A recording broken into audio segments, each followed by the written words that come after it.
I've included a link to this handy Tart Tamper in the comments below. If you haven't already, click on the subscribe button below the video and don't forget to click on the little bell to get notified of new videos. Today I'm going to show you how to use a Tart Tamper. As you can see, I have a lot of trouble with my hands from rheumatoid arthritis. But even before that, this process drove me crazy. So what we do is we have our balls of dough ready to go. And you take the Tart Tamper, coat it really well with some flour, and give it a press. Come back in, and you may have to do this a couple times. Just gently wiggle it, work it. You'll see the dough start to come up the side. As you start to get the dough up, I always give it this little wobble and let it come up about like that. Pull that out. And then I go back in and I do take my fingers and I clean it up. I make sure it's up at the edges and everything looks good. So I'll show you that one more time. Okay, this is our prepared pan, which is sprayed with spray. Take our dough ball, kind of push it down a little bit. Take our Tart Tamper,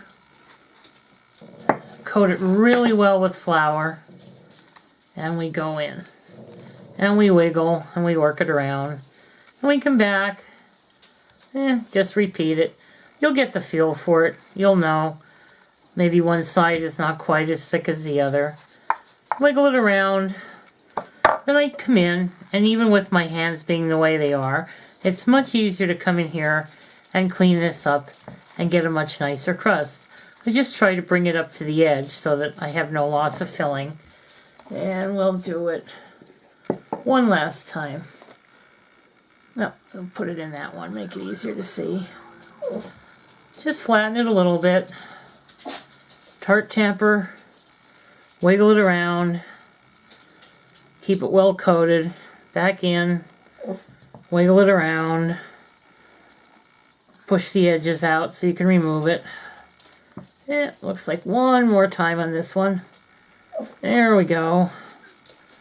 And then, whoops. I'll have to chase that onto the floor. And then we just clean it up. And there you go. Now, to clean your Tart Tamper, treat it just like a good wooden rolling pin. Wipe it off with a clean cloth. Do not put it in water. Don't try to wash it. No soap. And just put it away and store it.